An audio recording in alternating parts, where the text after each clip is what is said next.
Some hotels run their own food and beverage. A majority of hotels do not. They bring in an outside company. Yeah. So what we're seeing now, especially with a lot of boutique hotels from 70 to 150 keys, you're seeing owners getting more creative in their approach in their food and beverage outlets. So the deal, I'll tell you the deal we just did down in Miami. We are basically a rent percentage on the F&B, and we run the food and beverage of the whole property. So when we do extremely well, the owner makes more money, period. This episode is brought to you by Restaurant Systems Pro. With excitement, allow me to introduce to you today's guest, CEO and founder of Garrett Hospitality Group, Memphis Garrett. My man Memphis, are you feeling unstoppable today? I'm feeling unstoppable. Yes, I'm excited. The energy in this room is, How can you not feel unstoppable with all the craziness running around us right now? Just people trying to sell us shit constantly. Yep. Buy and sell. That's what's going on here. But, this place is cool in the sense that it's a good place for people to be discovered. Yeah. It gets a lot of amazing people into a very small geographical area, and magic, I can't deny it must happen. Well, you Deals, think they know where we're relationships. What's that? Do they know where we're at? I don't know. The listeners? Oh, they know we're at, so they know we're at the National Restaurant Show. I've been promoting it. You're our last recording at the show, so okay. So they're well aware. The previous 3 episodes have been in the same environment with the same background noise, and there's some cool stuff happening here. But we're here to talk about you, your story, how you got to where you are today, and I cannot wait to dive into it. But let's get that motivational, inspirational ball rolling with a success quote or mantra. What do you got for us? Okay, so I'm gonna go to our the king himself, Anthony Bourdain, with.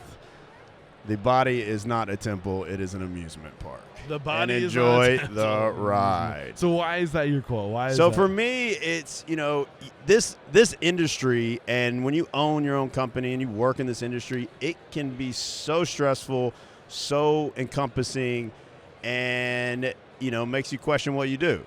And I have to continue to wake up every day and take advantage of what we do, meaning meeting new people, hosting people, and providing this badass service, to people to be able to experience it. So my point by that quote is just basically being dude, enjoy the fucking ride, man. I could easily wake up every day and just let it eat me inside, and just stress the fuck out and just be like that. And I think you have to continue to say I love what I do. I enjoy it so much. And it's all based on, the people that we're providing that service for. You know what I mean? It's crazy how stressed out we get when we have big projects coming, whether it's a big catering event or a VIP coming in or some, writer coming in.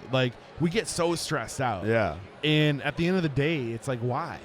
Yeah. When you're in it, it's never as bad as you anticipate it being. Yeah. And we just choose. It's literally a decision. It's a choice. Yeah. Choose to enjoy it. Yeah. Right. So Bourdain, I'm sure as most of the listeners, there's just special place in everyone's heart for that guy, and what he was able to open the doors up and let you see into the world. But yeah, I just think, man, you got to enjoy this ride, enjoy the life. So when I get stressed down, I still just have to think about where I came from, what I've created, and just know that someone make me a cocktail, let me try some badass food, and just really appreciate the process, right? Yeah. Awesome, man. Great way to get this thing started. So in my research getting ready for today's conversation, it looked like what I was reading was positioned that you were, I'm not sure what you were doing before Big Brother, but it sounds like you had an epiphany after Big Brother, and you wanted to go all in the hospitality industry. Well, yeah. So, the story goes like this. My mom was a bartender at a place called Whaler's Catch in Paducah, Kentucky, where I was born. So I basically grew up at the end of the bar, at 6 years old, eating fried shrimp and Shirley Temples. And that's really what started me, I think, on the path of the hospitality mindset. So for me, that's where it was at. I was in hospitality basically my whole life, from being a prep cook at Chili's to being a bar back at places in college at Florida State where I went. And then I got the chance to go on Big Brother, and that was kind of How long ago was that? 2010? So the first season I was on was 2009. 2009. And when I got off the show, I got second place. I got off the show, and then I was like, all right, now it was kind of refocused me. When you get luck yourself, I was 25. 25? Something like that. What were you doing before that? I was a mixologist. Okay. So I was, working in the industry, but I think that time away, because it's like going to jail on TV. I mean, it's really jacked up. They literally lock you in a house for 90 days. So it gives you a lot of you can be very aware of what's going on around you. You a lot of internal looking at yourself. What do you? At least it's co-ed jail. Yeah, exactly. But yeah, so it gave me that time to really sit in my thoughts and say, okay, let's take this to the next level. And I got off the show, and I was really just focused on my career. That's it. And that's what I did. So I was working for a company based in LA called SBE. They own brands like Katsuya, Hyde, The Bazaar, a bunch of different stuff. But so I was able to just work my way up with that company, and I worked for them for 12 years, man. Yeah. I have to ask. We're not going to sit here and talk about Big Brother the entire time, but what was your strategy going into that? Oh, man. The first time I went on, the strategy was very there was no strategy. It was like, where am I? What am I doing? What the hell's going on? And my strategy the first time was just basically be myself and win people over. So become people's friends where they didn't want to kick you out of the house, but don't be a threat either. I've thought sometime the reason why I'm asking, because as a hospitality person, somebody who grew up in restaurants, who was working and bartending and knows hospitality, I feel like you could, using what we know to be true about hospitality, how to win friends and influence people, right? But just being if you went into that show just generally just trying to be the guy who makes everyone happy and literally wakes up and cooks breakfast and serves people and just no, this is what I like to do. Yeah. That would be. I wonder what the strategy that would work. Well, there were a couple seasons where there were chefs, they had chefs on there, and that was definitely their strategy where they would cook all the meals. But I think it's deeper than that. I mean, I think you really you have to be a genuine person, and I think that goes a long way. People know, they can see through that shit. So for me, I was just I'm going to be myself. I'm going to become friends with everyone here and see if I can make it to the end. And that's really. And then the second time when I went back for All Stars 2 years ago is when I went in with a lot, a plan, a better strategy. So, and that strategy was a lot of different alliances, doubling down, really looking towards the end of the game, more like a chess game rather than a checkers game, which I think I played. Thinking where's the strength in this room, who's going to go a long way, and how can I hitch my wagon to them? Kind of sounds like business. Yeah. Yeah. I think there's a lot of things that come out when you play that game that have a lot to do with your personality, have a lot to do with your business savviness. And I think if you look at it like that, you probably can look back and see the successful people on that show are probably very successful, in business or their careers or whatever. Right, so right. Definitely it. So you get out, you second place. Did having your name, being associated with Big Brother, especially going back 14 years ago, and I feel like Big Brother was kind of a bigger deal than it is now. Yeah, probably. Did you think that helped your career? I don't think so. I don't know, to be honest with you. I think, I had to prove myself a little bit harder because some people were like, oh, he's just a reality TV guy. Yeah, they're just using your fame. Yeah, and I think that was something that I had to kind of get over. What was that like? It wasn't bad. I mean, I just think I got passed over job after job.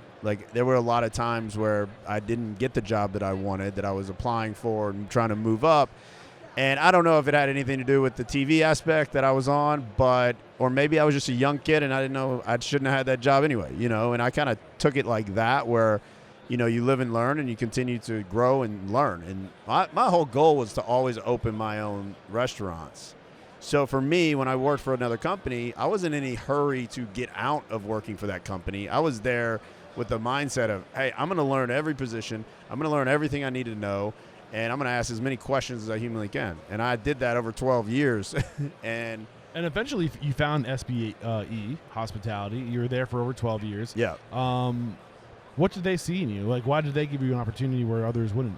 I don't know, man. I was when I got interviewed there, I sat in an office for 8 hours, and I waited to the end of the day for someone to actually come talk to me and offered me a job.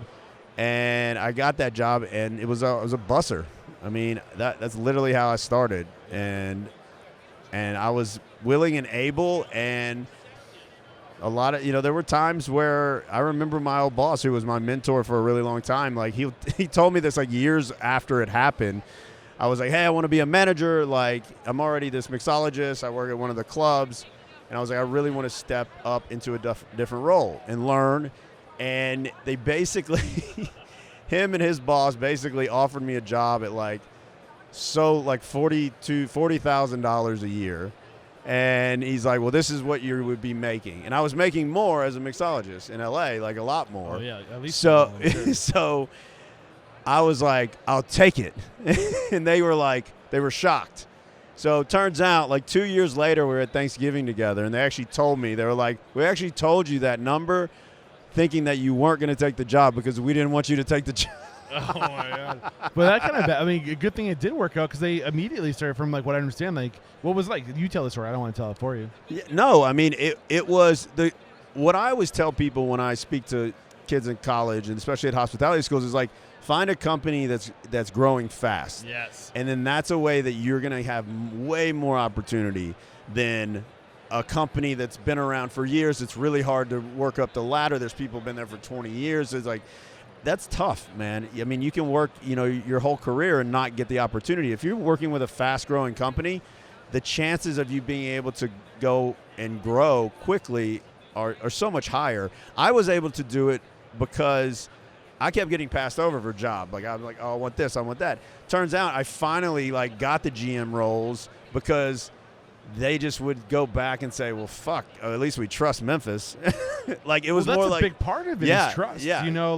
It's not a rocket science what we're doing here in the industry. There's technical aspects of it. Don't get me wrong. I'm not trying to underplay the people with skilled set, like chefs. Or, for sure. Not everybody for sure. can do that. Not everybody can be a mixologist to have that level of motor skill and memory and just finesse and social intelligence and emotional intelligence. Not everybody walks around with those suites of tools. Yeah. But at the same time, really at the end of the day, it's about relationships. For sure. And having people you can trust and having people who you can lean on. Yeah. And if you're simply that, there's opportunity for you in this industry. Yeah. Yeah. So it was just a matter of time and putting in the work and learning it, and ultimately just earning everyone's trust above me so I could continue to grow and take on more responsibility. How long did it take you to earn that trust? I mean, I probably worked. It was probably a good 2 to 3 years before I really got the opportunity to get in a larger role. As a more of a general manager. Where they say, okay, here you go, here's your venue, make it make sense. What advice do you have on creating or getting people to trust you? Man, I mean, that's a big brother question too. Yeah. So. I think for me, it probably just becomes. I'm just a genuine person. So for me, my personality, I can talk to anyone. So I think for me, it's just being very real. And I think that's a way where people can know that hey, you can trust me. But dude, we have that issue. I mean, right now it's I have to really work on my staff and my executive team to trust me also, because they think I'm insane, I think, half the time. Not because I act crazy, but I have big aspirations. We've opened 3 venues in the past 14 months, and we have 3 more going to open by the end of the year. So our growth is huge, and sometimes my team's you're out of your mind. This is a lot. Yeah. And so I think it's there is something there where and the team that I have now, they do trust me, and they trust that I'm making the right decisions in the path of the company. But that takes time too. You know what I mean? So it almost goes both ways. It's not only it's not only do I trust my team? It's do they trust me? Right. So it's definitely a give and take, and that's something that we're continuing to work on, especially with all the growth. Because for me, I like to talk about the growth, especially when I'm hiring people, because I want people that see the opportunity and say, hey, this is a company that's growing fast, like we were talking about before. I could really do something really cool here. I could be impactful, which I think is cool. There's another variable to being on a team that's growing fast. And I don't want to put words into your mouth, but how many restaurants have you opened? I've opened 55 venues in my career. Holy shit. Dude. Yeah. But like, what's the benefit of opening restaurants for other people? I mean, the benefit for me when I was doing that was learning. So for me, I always think, like Sam Nazarian is the guy that I worked for so long, the owner of SBE. You know, I'm very ADD, ADHD, all that jazz. Like that is I'm well aware of that. Preaching to the choir. And and I use it as a superpower for me because I can do 57 things at the same time. You know, I'm very good at that, and I've learned to be able to use it in my favor. So I started opening 3 to 4 venues a year for them. Wow. Like I was literally just going, getting it operating, training the staff, training the managers, and then on to the next one. Everywhere from Miami to Vegas to LA. And now that I have my own company, I'm kind of on that same kind of like rhythm, like where it's like, hey, this makes sense. If we're growing, let's go. Let's ride the wave because the momentum's there right now for us. For Garrett Hospitality, I mean, we have the momentum. We have the deals. We have deals. I stopped going after deals and just kind of took a step back and let's see what comes to us. And that's kind of where it shifted over the past year even, where we stopped being aggressively looking, but sit back and see who wants to come to us and see what happens when you make that shift. Why do you think that happened? I made it. I basically made the decision to do that because I found myself pushing a little too hard to get deals, or so maybe I was, you know, balking on something or agreeing to something in a lease term or an operating agreement that I normally wouldn't, and because I really wanted that deal. And you know, in my career, it's bit me in the ass. So I kind of like took a step back and I was like, look, I'm going to kind of refocus my energy to let's see what's out there. Let's show people the venues that we have, and they should speak for themselves. Exactly. You know, I can get behind that. Yeah. I mean, your work will speak for yourself. If you're doing the job well, then the opportunities will knock down your door. Exactly. Yeah. And I wasn't thinking that 3-4 years ago. I didn't have that mindset. Yeah. So it's interesting now that we're looking at this, and now that we're getting into the hotel space now, we have a lot of deals on the table where we're putting our venues inside hotels. We're taking over food and beverage outlets in hotels. We're providing all the F&B for boutique hotels around the country. And it's the direction that I'm taking the company. But the way that I step back and like you said, like I would have people come into the venues that we have in Fort Lauderdale, and they're like, oh, this is awesome. Even our one here in Chicago. Deals are coming out of those venues because people see what we're capable of, and then basically they're like, oh, I own this hotel in Memphis. This is literally what happened. So a buddy of mine that I met, he had a friend. He lives here in Chicago. He's dining at Lady May, my restaurant here. I meet him, start talking to him. He's like, dude, you know I own a hotel in Memphis on Main Street, like right next to the Civil Rights Museum. We're looking for a food and beverage like person to come in and do an outlet there. And we literally signed the deal a week ago. So it's weird how, you know, showing, like you said, showing people what you're capable of, and then it just kind of happens. Yeah. And it gets to the point where you can't accept. You have to start turning. It's weird. Like early in your career, I think the goal, I'm constantly hearing two countering pieces of advice. And the most common is say yes to everything and say no to everything. It's like, which one is it? Okay, so I've gotten really good at saying no, and my business coach even says the same thing. He's like, Memphis, dude. He's like, you have got to learn how to say no better. And he's like, it's a tactic. You know, it's like you got to learn that. And I've been getting better at it. And it's not just on deals; it's everything, right? So like when people hey, I want to have a meeting about this. Sorry, I can't. No. Most of the time, I used to take every meeting because I like to meet people, and why not? And you never know what could be the outcome. But as life gets busier, more venues, you have to be able to manage your time so it makes more sense. So like for me, it's just like saying no to those meetings if you know that like, hey, you just don't have the time to do it. Because I used to just say yes. Now I can't get anything done. I think both concepts are right. Both ideas, say yes and say no, are right.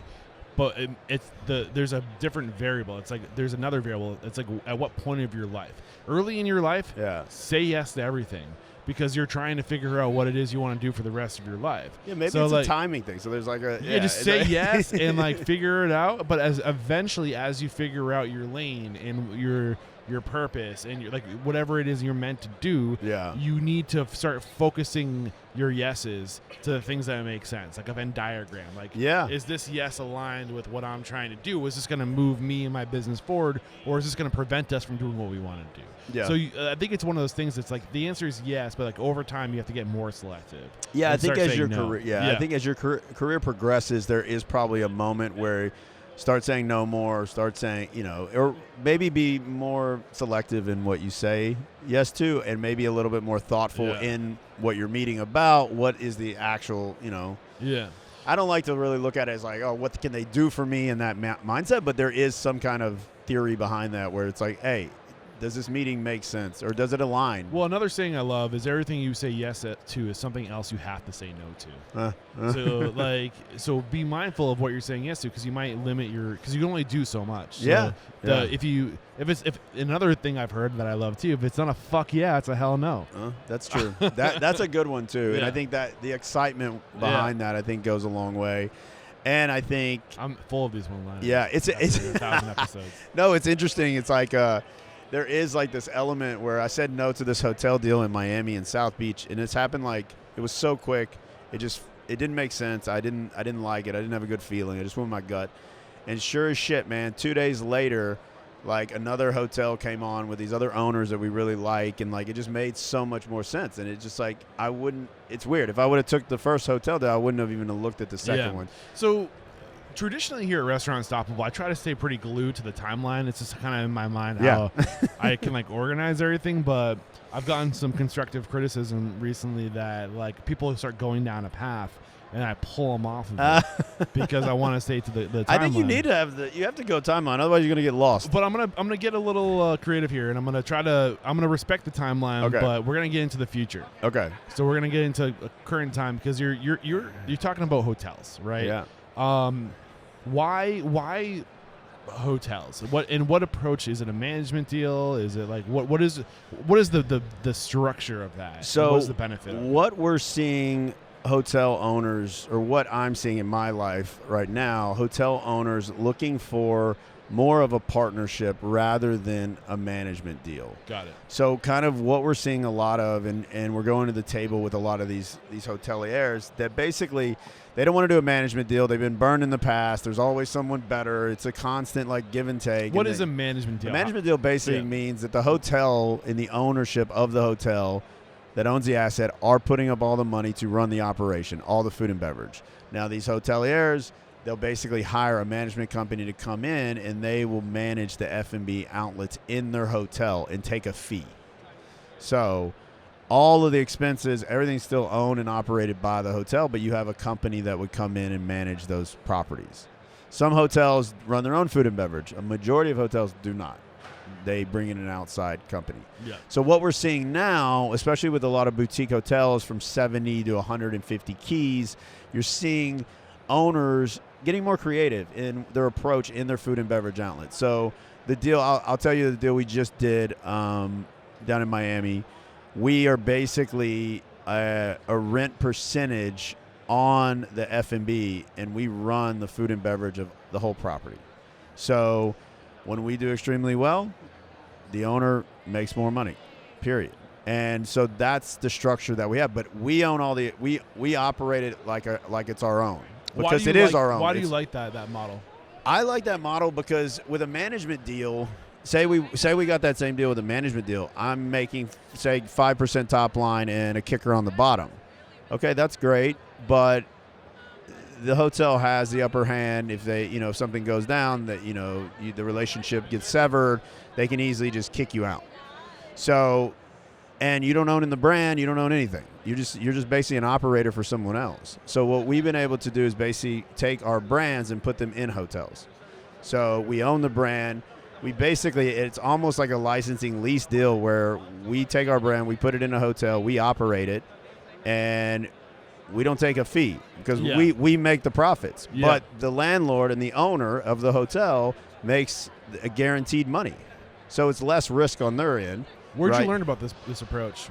It actually just kind of came up with some of these owners. It wasn't a matter of me coming up with it. It was just like we would sit in a round table and talk about, hey, what does this make sense? Does this make sense? Like what does the future of boutique hotels with food and beverage outlets look like? Yeah. And I think this is what it's going to start to look like. Look, for us, it's beneficial. We have great brands. Like I'm getting into the hotel space when it comes to food and beverage because I want to get into hotels, meaning every brand that I own, whether it be Point Break, Lady May, No Man's Land, Yamas, and Whaler's Catch, are all built from a brand status to be hotels. So when you go into Lady May in Chicago, you will literally, like, that place could be a hotel. So the branding, everything, it could totally be a hotel. So that's what we're trying to do. So yeah. Fred's trying to wrangle the wild folks over here. We are sharing space right now. No, you're fine. You guys do what you got to do. We're in your space. Keep going. Sell away. So the hotel stuff is interesting because as we're building a new brand, we keep all that in mind. Like I want to be able. So No Man's Land is what we're doing in Miami. My goal is to do a No Man's Land hotel. Yeah. Dude, have you ever thought about doing a podcast? We should talk after. I have some ideas. So just echo the model one more time. Because I want to make sure I hear it correctly. Okay, so this is something that we came up with, and we're doing it for our deal in Memphis, Tennessee, and we're doing it for our deal in Miami. And we're seeing a lot of owners of hotels just getting more creative, and this is how it works. So basically, say you have a common space. You have a pool, you have in-room dining, you have a lobby bar, you have a front terrace patio. You need to provide a 3 meal a day, right, for breakfast, lunch, dinner. What we do is a little bit over the top, super high-end cocktail lounge. We'll do like sexy, live music at the, late at nights on the weekends. So really creating a vibe and creating an energy and creating our brand inside a hotel. So the deal points go like this. Instead of it being a management deal, instead of it being a straight lease where we're just paying the hotel, we do a lease percentage, meaning it basically has benchmarks. So if the venue does a small flat rate, and then as soon as you hit 1.5 million, rent goes to 8%. So the rent increases as your cash flow increases. Yes, and you just have to know that break point. So basically, look, I have no problem paying a high percentage rent if we're doing, $6-7 million out of, a small space, because it's there. Yeah, and the fixed costs start to stay the same, and that flow through on your EBITDA is great. So that's fine. And look, it's a partnership. So this is why the idea just doesn't work. It's a great idea because what we're seeing in the past with management deals with owners and operators is the relationship gets severed. It's kind of a push-pull, like you because they want to make a great restaurant, but then they have a hard time, dealing with the guest of the hotel. So if you make the deal that's very more like we're all in it together, if the hotel's full, then my restaurant's going to be full. Yeah. So I'm willing to bend a little bit more for them. And I think you're right. I think the future of hospitality in general is in partnerships. Yeah. I've said it before, and I'll say it again. I think that in the world where it's getting harder and harder to find talent, how do you attract talent onto yourself? You offer, you give more. Yeah. And one way we can give more up front is equity in the business, or I don't know, that's not exactly your model, but it's more of a partnership. It's more of a win-win situation. It's more of transparency and being open and honest and vulnerable and finding the right people and not just screwing the first person that comes across your I mean, I think the landscape of hospitality when it comes to staffing is in a huge shift, and you probably know this, and I'm sure a lot of your guests talk about this, but like it's shifting completely. Where it's going, I'm not 100% sure, to be honest with you. Well, there's a lot of robots out there. There's a lot of AI out there, and I think it's a very interesting time. I don't have the answers either, but it's going to be a fun roller coaster. I think it's just, as an owner or operator, I think it's just being fluid and coming up with creative ways to make sure you take care of the people that work for you and pull them in, whether it be a profit share type kind of situation. I have no problem with all that stuff. We're looking at that stuff with some of our top leadership team right now because, if they can make the business money, then they should make some of that money. I don't have any problem with that. I mean, you're paying them one way or another. Yeah, exactly. It's coming from somewhere, and people like to know that their name is on the door, or they want to know that they're going to show up differently when they have stake in the game. Yeah. And I know that complicates things. Partnerships complicates things. I get that side of it too. Yeah. But don't be an asshole, and don't work with assholes. And like I think that's where vulnerability comes. And like I don't know. Maybe it's also not that simple. I get it. No, yeah. I mean, there's a lot, and I think I'll tell you this though. Every city's very different when it comes to staff, and I remember when I was in Vegas. I mean, talk about some of the best.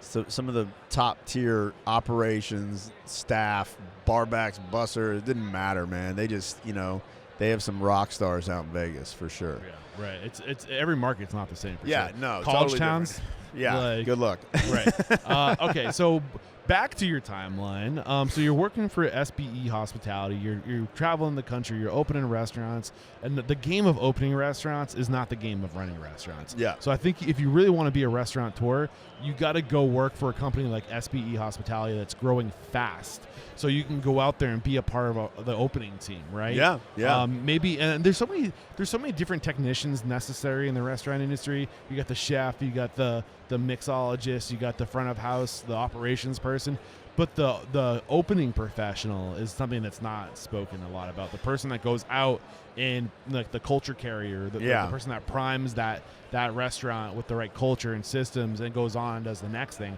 I don't get to talk to a lot of people who spend a lot of their career doing that. It's interesting because it's not. I always ask people too, like people that I hire. I'm like, how many people when I do orientation? I'm like, how many people here have ever opened a restaurant? And it's about half have been in some capacity a part of being in an opening team, whether they're a busser, server, whatever. And I think it's really important because it is 9 out of 10 times it's a shit show. Yeah. Meaning, there's so many things that are going to happen. There's so many things that are going to go wrong. There's things that are going to go right. But you have to be very fluid. And even if the kitchen is on fucking fire, when you walk out that door onto the floor, you got to act like you didn't just see the kitchen on fire. Yeah, it's controlled chaos. I mean, people are still forming their habits. No, like we have at this point, nobody like it's not automatic yet. You have to be thinking about everything you're doing and being. Yeah, it's not as easy for sure. Well, and you see because look, you can get a great architect, you can get all this stuff, but some things like when you put people in the venue and you put bodies in there. And you start moving around, and you have the flow of service, and sometimes you don't know whether the flow of the guest. Like you don't know, is the bar going to get kind of packed on this side? You don't know where you're not really 100% sure. So when everyone kind of goes into the room and you kind of do that service, you start seeing things. I'll never forget. I opened a place, Hollywood and Vine, in L.A., and it was designed by Philippe Stark, one of the most badass designers out there. And he built a table in the middle of the room that was across like this, and it took up the whole room. So he won like an award for this place, by the way. It was called S Bar, and it's not open anymore. But he won an award for the design. But systematically, it made no fucking sense because you couldn't cross the room to service. Traffic is clockwise. Yeah. So, but again, it kind of goes back. Like it was an awesome design. It looked awesome, but when it really came to function, it didn't make sense. So there's a lot of things like that when you're opening a place. You're seeing things that you thought might work. Yeah, and then So I always tell the staff that we bring on with these opening teams, I'm like, just be fluid. Don't stress out. Try not, just be fluid, and it will all work out. And we're going to use your knowledge and your guys' experience for this opening to tweak things and make things better. And any lessons in the early days that we haven't talked about, things from key mentors, hard lessons, fucking horrible failures, things that you just fell on your face hard and you just came out of that experience better. Yeah, I mean, look, I had some great mentors through SBE and guys that worked above me and around me. And I think I really took advantage of that. Of that, I had one guy. His name was Bruno Doyen, and rest in peace, Bruno. But he was a fucking rock star, and he was a savant when it came to ordering booze. He was a bar manager for SB in LA, and he was my mentor. I used to sit right next to him every night, closing out the nightclubs, and he was just a pro when it came to ordering, inventory, pricing, he had it down.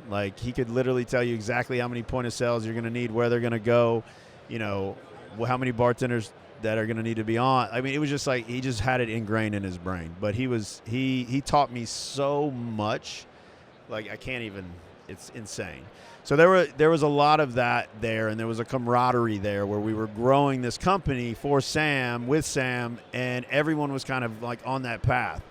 And the culture at that moment, it was insane, man. It was like some of the best shit. So good insane. Yeah. It was just I'd never seen like camaraderie like that outside of like my fucking fraternity house in Florida State. Like it was that. It was just everyone is on a mission to make things better.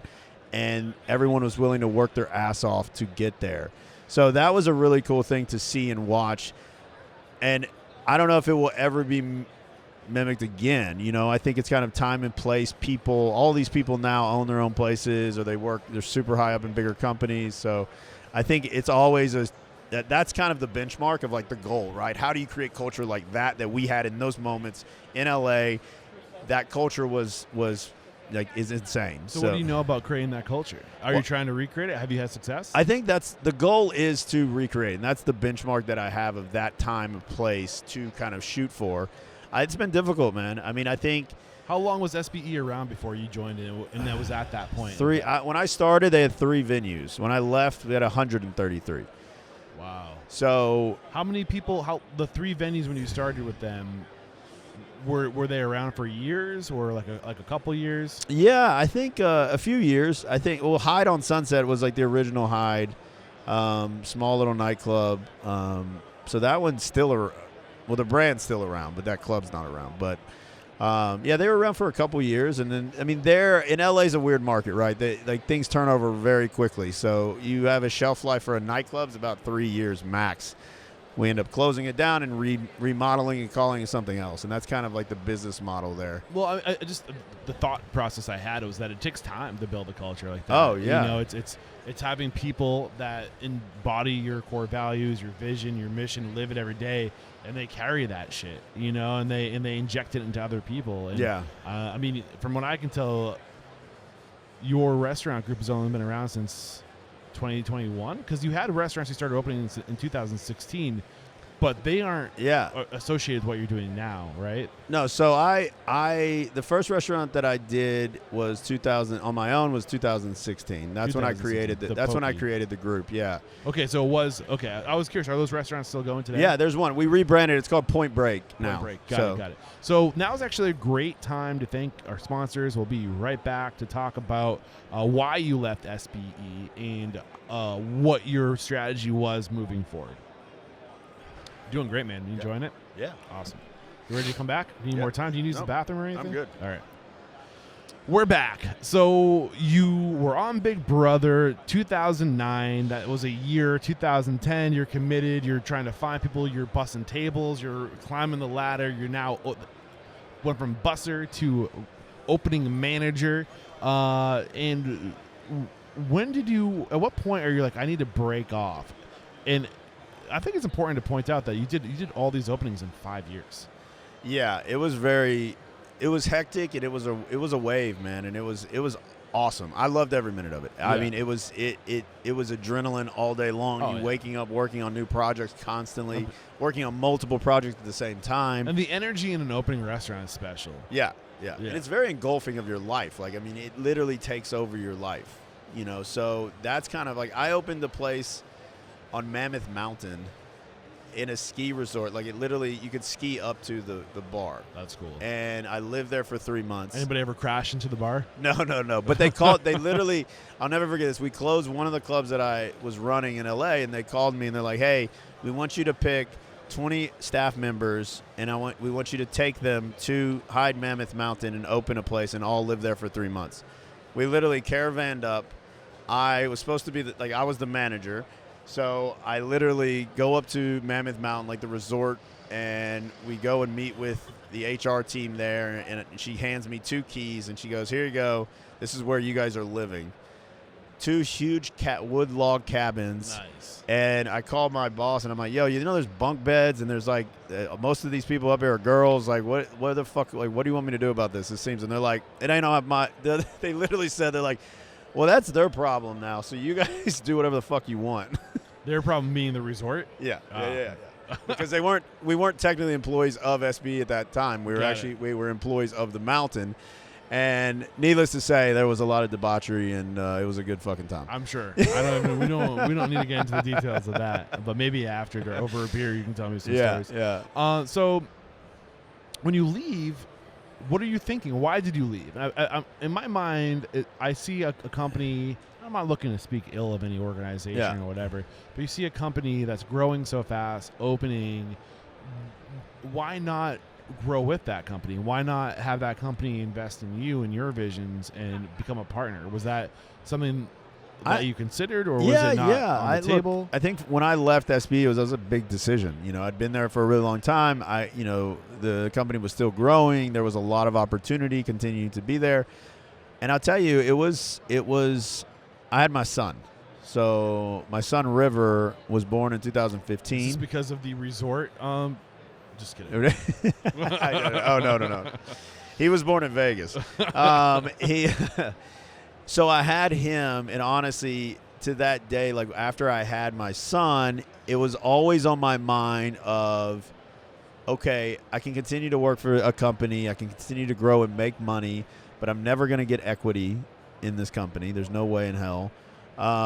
So what am I building? What am I building? What am I doing it for? So it was more or less that. I mean, I blame him. Put it that way.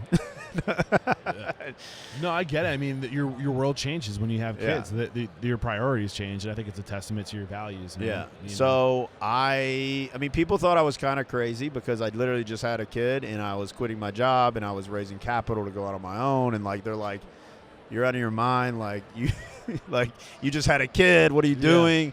But I never thought of it like that. I just thought of it as like, it really sparked that shift into my next kind of phase of my career. And we haven't looked back, man. So awesome. So when you decide to break off on your own, what are you thinking? Why Florida? Is that where you're No, so we had moved to Florida with SBE because I was opening a couple hotel projects for George Perez and Sam Nazarian. So I was living here opening a project for them. And to be honest with you, I picked Fort Lauderdale to kind of like the base of the company, mainly because it has this certain culture, the whole city, that they support local operations. There's not a lot of chains there in downtown Fort Lauderdale. It's all like, if you look at a map of 80% of the restaurants that are in Fort Lauderdale that are successful are all owned by local operators. So what I saw that. And that made me think, wow. Got a whole new respect for Fort Lauderdale. Yeah, that's my kind of city. Yeah, there's something there. So I was like, I feel like, and I love Fort Lauderdale. I mean, we live by the beach. It's great. We're close to professional sports. It's like, we got all the good. We're 45 minutes from 11. Wait, 45 minutes? What is that? 45 minutes. My house is 45 minutes from 11, this strip club, nightclub in Miami. See, I don't know the reference. Okay. All right. People will know. But no, we just like it. We love the space. And I just think that that city provides that kind of local, kind of feel. So, but now to try to do that, say here in Chicago and in Memphis, and as we grow to other cities, West Palm Beach, Miami, it's difficult because I get pulled, in a lot of directions, and I want to be in Chicago and I want to be here to show that, like, hey, this is our home too. And kind of give that like local feel also, but it's tough, and I don't know. I don't really know the answer to that. As growth happens, it's like, how the fuck do you do that? Did a whole episode with somebody on how to scale culture. Yeah. So I'm gonna have to listen to that. Which episode was it? That was it was Voodoo Donuts. Chris Schwartz. Okay. I can't remember the episode number. But I mean, I'll tell you. I'll give you a little hint. At the core of it, it's people. Yeah. It's developing people and taking whoever it is in your organization that is the embodiment of what you are and who you stand for, and you send them almost like a seed. Yeah. You plant them in that new environment because they're carrying the culture with them. They're recreating, just like your job as the restaurateur is to recreate yourself and others, to give them the skills, the knowledge, the values, the vision, the mission, and to buy in, to drink the Kool-Aid. That person has to be you somewhere else. Yeah, it's tough, man. It's not easy. It takes time. Yeah, it's probably one of the the hardest things that we're seeing now. And we did. I mean, we sent our chef our executive chef from Fort Lauderdale, now lives in Chicago. He's been with me for a few years, so we have him here kind of leading that pack. But again, as we grow into Memphis and other cities, it is going to become more and more difficult. But it's just part of the game, trying to figure it out. So when you open your first restaurant, it's the Poke House. Yeah. Why Poke? This 2016 Poke, I think, is just starting to really. Yeah. So we were the first Poke restaurant in the state of Florida, wow. Which is pretty. Where'd you gnarly. get the inspiration? Well, when I lived in LA, we would always go to Maui and go surf and really get Poke off the side of the road. That was the thing. And so when I was still living in LA, you kind of saw a couple spots pop open. But when I moved here from Las Vegas, I was like, there's not one restaurant. So I was like, there's definitely a market. This is the time to pop. It took a while. I mean, it took a year for that place to really get legs because it was a new kind of food for a lot of people. What was the challenge for you being a first-time owner? I mean, you've opened, like you said, 40, 50 restaurants. But is it different doing it when it's your... Oh, yeah, man. What was different? Well, when you work for a big company, it's like, okay, if you want to call about HR, licensing, or health department stuff, or anything that has to do with anything outside of your direct privy of being the manager or GM, I mean, there's a floor for it. Oh, call floor 3. They'll handle that. You know what I mean? And I think when you become every floor, all of a sudden it becomes very overwhelming. Right. But I looked at, because I thought, man, I was like, oh, I've opened so many places. I can easily do this. And yeah, it wasn't too difficult, but you learn really quick that, wow, you don't have this team of people that are going to provide your help. So you really have to become crafty, organized, and really be able to go down it. I mean, it's even tough now. I mean, if you look at, we have 5 operating restaurants. We're opening 3 more right now. And it's a lot. I mean, even if you look at the licensing and keeping up to date on making sure things don't run out, and there's a lot of little things that need to be done. So what was your biggest challenge being a sole proprietor or restaurateur? I mean, I think for that place, in the early days. Yeah, I mean, I think for Poke House, it was being patient. And I've learned to be patient now, meaning when you open a place and it's not like there's not a line around the corner, it's like, that's okay.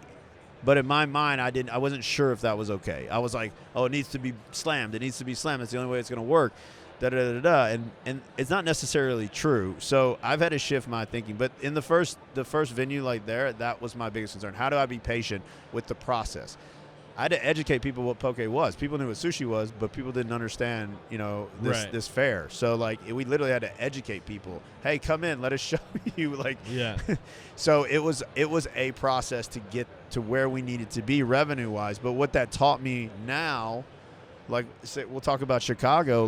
We opened in the winter. We've been open for a couple months. We're doing some upper management shifting. We're looking for a new general manager. We're kind of changing some things around. But it's all good. You know what I mean? It's we'll get there, and we'll get to where we need to be revenue. Yeah. We're going to launch brunch. We're going to do the patio. We're going to do all this other stuff that we're not doing right now. Yep. But instead of me, freaking out, stressing out, it's just knowing that, look, all of these venues that I do, I mean, I signed 20-year leases and stuff. This is a long-term play, and it's going to take time. Yep. And I open every venue that I open to try to create a space that is and becomes iconic, where my son is going to be able to go to this restaurant. There's a place in Memphis called The Rendezvous. It's world famous with ribs and stuff. And my dad used to go there when he was 16 years old. And we've grown up going there, and we go when we go back home. And that's iconic, right? And that's something that means a lot to me. So for me, it's every venue I open, I put that mindset into look, this is a long play. I want to create something that kind of becomes that staple in a city. Whether it's a little bar or it's a huge restaurant, So that's the mindset. I love it, man. So just patience and just knowing that, hey, look, we're going to tweak here, we're going to tweak here. We're going to fuck some shit up too, I'm sure. And yeah, I think that's one of the reasons why I like starting small and doing one thing really well. And I don't know how big was the poke concept? It was small. What is 1,600 square feet. Okay. Yeah. How many menu items did you have? Oh, man, we probably had 15. And how many of those, how many ingredients were in the same item? We probably had 35 ingredients total for the whole place. Yeah. Yeah. So you were going from opening these behemoth like concepts, right? And you took all that energy, you narrowed it because you got to focus your energy, right? Yeah. To doing one thing really well. I think I also like how you talked about the importance of educating your staff and the consumer. And it's not about how many people are like. It's about repeat customers. Yeah. You know, and educating them and giving them something that nobody else is doing and putting all that energy into one thing and constantly growing every day. And you said something else that I wanted to talk about, but I lost it. It's hard to keep everything in there while you're going. It's hard to listen and remember what you want to say. But go ahead. Yeah, there was a lot of lessons within that first one, but I think that was probably the biggest one. Patience, the patience, patience. Like, that's what I wanted to reflect on. I'm echoing Tom Sterner's work, a recent guest on the show, author of The Practicing Mind, Fully Engaged, and It's Just a Thought. And this is what he talks about. Like when we first opened, we're like, oh my God, where is everybody?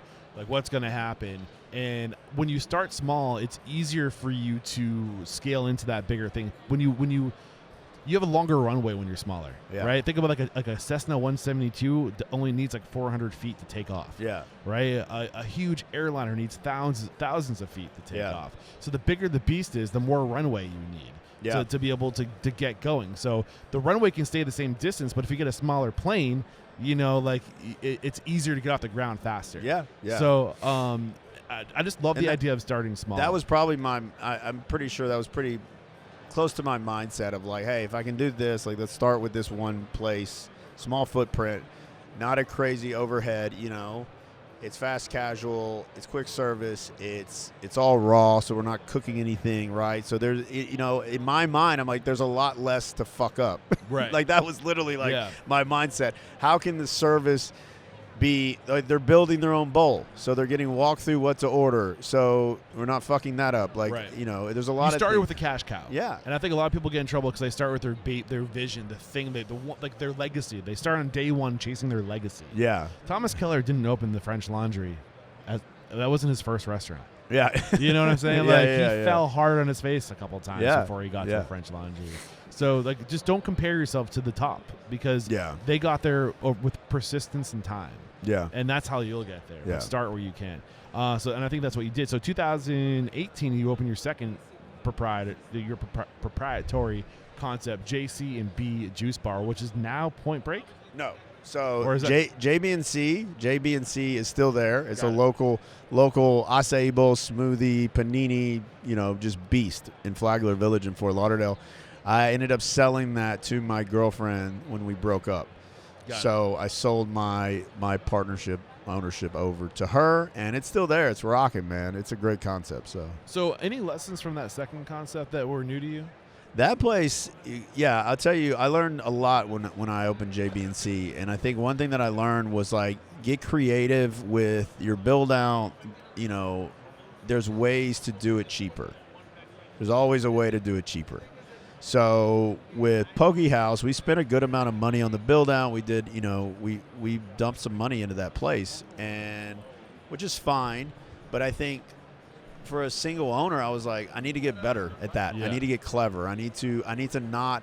I'm not SBE, right? I'm not a billionaire. I'm not Sam Azarian. So for me, it's like, how do we get creative? So that place taught me and showed me that we could build a place out and actually do it for cheap. And I think, like, no bullshit, if I remember correctly, my math, I think we opened that juice bar for $75,000. What were some of the creative things you did? Like, show me where you got creative. What were the creative things you did? Where did you choose to put your money, and where were you not willing to put your money? I think because I design all my own spaces too. I don't know if you knew that. So for me, I can look at a space and tell you what is impactful that we're going to spend money on and what's not impactful that the customer's just going to look through.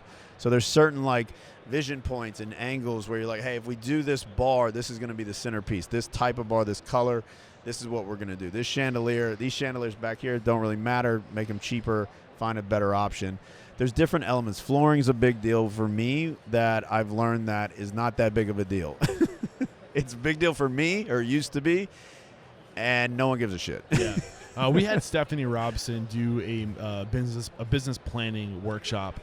She was a professor for restaurant design, interior, and kitchens for Cornell University. She came. She did like this whole workshop. Nice. It was awesome. But she talked about the big areas, plates, tables, chairs. If you can get them used, and the other thing that she said restaurateurs spend way too much money on is the shelving. Shelving should be cheap. Yeah. Don't go out and buy brand new shelves when you can. Like that stuff is abundant, or you can get creative with that stuff. Yeah. You can go get lumber and build shelves. Yeah. So what we did there at JB&C, we did that. We got creative. We have a couple staple pieces that we got made this custom huge table in the middle.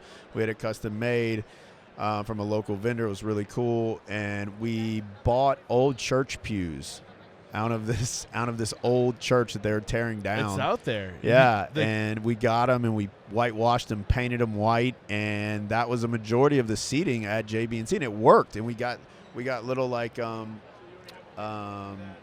don't know, we did like custom cushions on top or whatever, but yeah, they're comfortable, So that was something that we did, and it just kind of opened my eyes to get more creative in your approach when you're designing these places and you're spending the money. Also, who else is going to have your church pew chairs? Yeah, no, super unique. Yeah, exactly. Yeah. When you take the time to almost forage, scavenger hunt for these things, it becomes fun. There's a story behind it. People love stories. Hey, this bench you're sitting on right now is actually like church pews. For sure. That's kind of fun and fun to know. We do that a lot. At No Man's Land, I had this thing where I wanted to just have antique silverware, right? Not expensive antique silverware, but I wanted it to look old and I wanted it to look used. And so what I did was I said, fuck it. I just literally went on Etsy and I bought used silverware that was from the 80s, 70s, different eras.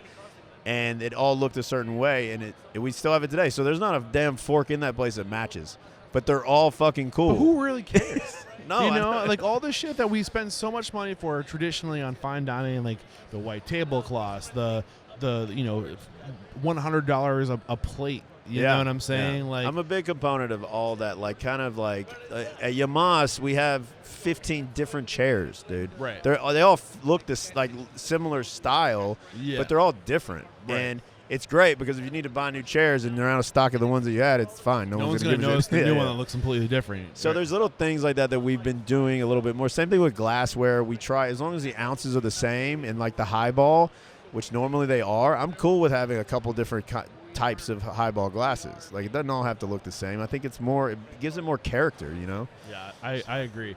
So any other lessons from this concept before moving on to? No, I think that's probably it, which was probably one of the most important ones that I learned. What? Just being a little bit more mindful and creative when it comes to budgets when you're building on a space. Right. Yeah, for sure. So Dalmar. Yeah. Thank you. Yeah, the Dalmar was a hotel that I got contracted to open. All the food and beverage outlets. This is 2019. Yeah. So I did that project. I got contracted out. So I was that opening team. So I owned Poke House, I owned JB&C, and then I did this on top of that. So I worked on that project for over a year, and it was a beast, man. 5 F&B outlets in one hotel, 400 rooms. Very cool, very beautiful hotel by Jake Warzak, the Warzak family. But yeah, great spots. I actually ended up working with we did the rooftop with some partners that own Death & Co. in New York. So I was able to work with them to open a project called Sparrow on the Roof, cocktail bar with them. So it was super cool. Got to know them really well. Great people. So was this your first for what? What's the word I'm looking for? Contract? Or for what's the word for away? I can't remember the word. You know what I'm trying to say? I'm going to stop. I always try to say the words I know it's on the tip of my tongue, but I still try. Maybe if I just try to say it, it will come out. Your first entry into management deals. Yeah, it was similar. I mean, this was a straight-up contract saying, hey, this is what you're getting hired to do. We need your expertise. This is what you've done over and over again. So come in, do that. So I was an independent contractor. I came in. I hired all the staff, trained them, did the manual, did the whole thing. So got it up and running, and then my contract was up. And do you like management? I know we talked about partners and that's what you're doing now, but is there anything you don't like about management deals that you steer away from doing that now? The contracting deals I don't do because now I just own too much stuff. Like my hands are too full, and I'd obviously need to work on the stuff that I own rather than the stuff that some company's willing to pay me X amount of money to do it, right? But you still don't. But you still are like if you lost everything today for whatever reason, you would still be open to management deals. Yeah, look, that's the beauty. I even tell when people tell me or want my advice about whether they should leave and start their own company and go out on their own, I'm like, in hospitality, I'm like, look, man, I could lose everything tomorrow and I could go get a job as a general manager of an Outback Steakhouse. Yeah, and I could have a fucking job. There's always going to be an opportunity for you. So there's nothing wrong with Outback Steakhouse, by the way. I don't know why I always use that reference, but I do. But it's just the idea that, like, look, hospitality always needs good people. So for me, it relieves me a little bit. The stresses, it's like if everything blows up in my face, it's like, look, I can always go get a job, right? So I'm not worried about that.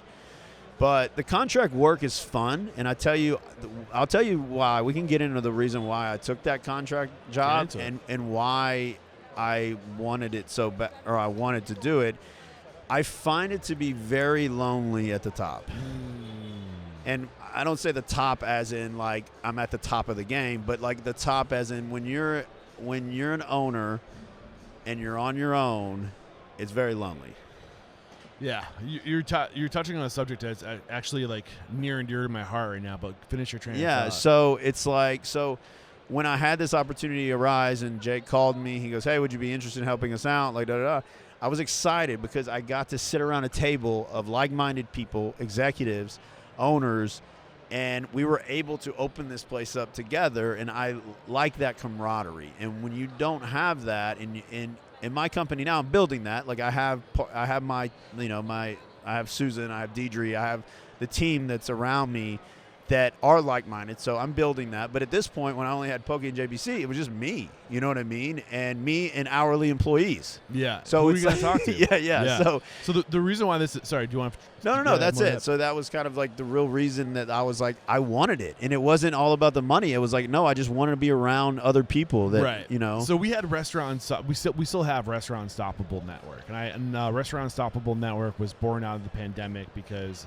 I was actually – in the beginning of 2020, I was making – moves in my life to be able to do what I'm doing now, which is being able to live on the road, travel the country, and interview 100% on-site interviews. Yeah. January 2020, I moved to Austin, Texas.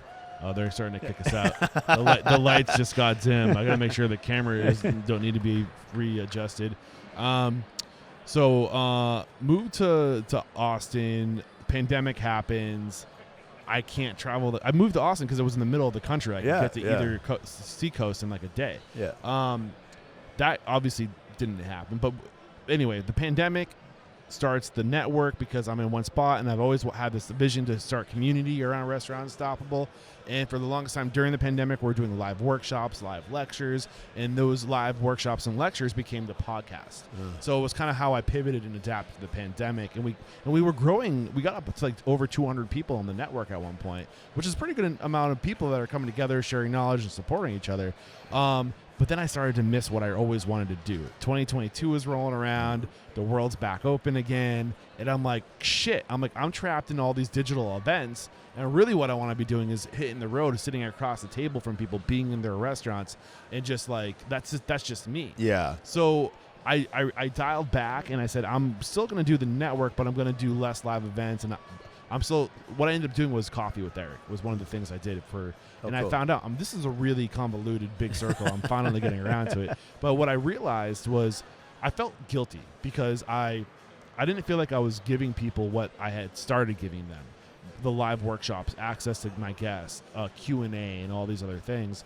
But somebody said something to me like, I love the Coffee with Eric because it's lonely at the top, and it's great to be able to have a place and go and just talk. Yeah. Just say what I'm feeling and have a group of people receiving what I'm saying and understanding and offering perspective and speaking my language. And there's so much value in that.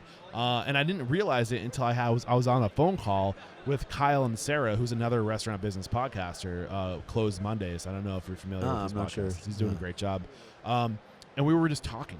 Yeah. And like it was like a week before coming out to the show here in Chicago. We're just catching up, and I have had a lot of stress on my shoulders recently, just with all this change, and just having somebody to be like, oh, this is what's happening. Yeah. Is so valuable. And I didn't realize it. And when I after getting off the phone with Kyle, I was like, holy shit, this is what Sean was talking about. Yeah. Sean Lyons from Germantown Cafe in Nashville. I don't know if you're ever in that area. I am, yeah. Sean's an awesome dude. I'd love to if you're ever looking to meet more restaurant people. What's going through mine as I'm saying this? Yeah, no, I mean, it hits a nerve because it definitely it is exactly that. And I think there's probably a lot of restaurateurs that feel that same way. Yeah. And they find themselves, it's just a lonely business when you're working in that. So, I mean, I've been trying to, find ways around it, hiring people, bringing on people within my company that speak my language, talk to me. And also, what we try to do is I have a couple buddies that own restaurant groups, and I just try to talk to them more. You know what I mean? Not as in a mentor aspect, but just as more like a friend. You know what I mean? Because it's like we wake up every day. This is all I work on. I wake up every day and I work on the venues and my company, and it's my life. And I think other restaurateurs are the same way. And I think, to go have a beer with whether I'm talking about Mark Falsetto, my buddy, and we, just to catch up on the phone or at the gym, just to talk to him, it's relieving because you can just kind of talk shop, right? And I think we need that, Yeah, for sure. So I mean, if you guys, if this is something, if you're shaking your head, yeah, I need this, I want people to talk to. The network's coming back in June. Yeah, it's awesome. We found a community manager, and that's really what I think that needed. So if you're listening to this and this sounds familiar, come check out the network. Reach out to me if you want to scope it out first. I'm happy to get you guys in there with a trial run. But it is just it's there's a lot of value in just talking to people. Well, just listening to you, listening to your podcast. There's a couple other that I listen to. And they always put me in a good mood because you're hearing other people's stories. Yeah. It's you're helpful. Not alone. Yeah, and I think that's what it is. And I think that's with any entrepreneurial, mindset. It's tough. You know? Yeah. I'm not gonna lie. When we first connected, I was working with your publicist, and she was talking for you. She said, Memphis is a huge fan of the show, and I was like, blah blah. blah. Okay, he's probably never listened to it, and I'm surprised, and I'm flattered that you are. Yeah, man, to the show, dude. Man. Thank you very much. I've listened to some great ones that it's crazy because I feel like you get some great guests that people might not know. Yeah. And that it's not okay, it's intentional. Yeah, and I think that's awesome because a lot of these podcasts, it's they're getting, they got to get the Danny Meyer and the, it's okay, great, which obviously everyone their knows stories Danny. have been told a million times already too. So it's I was listening to one on the way here about the, I can't remember. Muffin Drop? No, it was the one, some guy opened a pokey place and then had pokey something or something, and he has 16 of them now, and it's was he Asian? Yeah, I think so. Yeah, he had a noodle place, Chan? and Chan. Yeah. Out of Atlanta. Yeah. And I was I would have never known who that guy was. You know what I mean? Yeah. But his story was awesome. It was just so unique the way that he built the company and how fast it's grown. I started noticing that every podcast that existed in the restaurant space had the same exact guests, and I was like, it seems like the media is steering not media restaurant podcast media, but the bigger publicists that have the connections. Of course, are steering for the sure, ship. for and sure. I was so I take very few publicist outreach unless I look into it. I'm oh. Yeah, so it's super cool. I think the way that you're doing this is awesome. That's why I have my guests call people out. You get a good insight on other people that you might not know unless you lived in Atlanta. Unless you know what I mean. You don't know. Here's the other thing. No disrespect to Danny Meyer. Yeah, he's accomplished amazing things. But opening a restaurant in 2023 isn't the same as opening a restaurant in 1996. Yeah, that's true. The game has changed so much. Yeah. So talking to somebody like Pinky Cole, who opened her ghost kitchen in 2018 before ghost kitchens were even a thing. Yeah. And seeing how she scaled her multi-million-dollar organization from a website and an Instagram account. Yeah, that's crazy. You know, like that's the kind of shit yeah. that like people like, but you're not going to hear that from Thomas Keller. Yeah. And not to say Thomas Keller's approach is wrong. Yeah. But you're saying that, but the point is there's multiple perspectives. There's For more sure. than one way. And when you offer more than one way, more than one perspective to the listeners, they get to choose the way that makes the most sense for them, their strengths and their resources. Yeah. Well, also I think what you said, like we can talk about Thomas Keller and Danny and like these guys, but like at the end of the day, like right now to open a restaurant, there's so many ways to do it and go about it. And I think when you're bringing in guests that are creative and doing it a different way, I think that's what people want to hear about because like other options, because not everyone can go and raise $1 million. Right. But like I just said, I opened JB&C on $75,000 and it does $1.8 million a year. I also wouldn't recommend everybody go raise $1 million inside a restaurant. Like, yeah. Start with a pop-up. Yeah. Start with a ghost kitchen. Yeah. Raise $500. Yeah. And let the cash flow determine your growth. Get proof of concept before you bury yourself in debt. Yeah. So I think there's so many ways, and I think bringing in those more unique people that have been successful in different ways is such an awesome thing to hear. You know? Thank you. So. I appreciate that. It's not every day I get to have somebody on the show who's familiar with my work. Yeah. You know, so pardon my self-indulgence over here. So 2019, we talked about Dalmar. We haven't talked about Joya. Joya, thank you. Joya Beach. Joya Beach. That was just before 2020. We're doing a little social media action now. Smile for the camera, selfie action, but bam, I'll reshare that. So 2020, Big Brother again. That was during the pandemic. Yeah, so I got contracted to open Joya Beach, which is a beach club in Miami. A couple of old partners of mine were opening it, Chris Pacello, Mio Delanovich.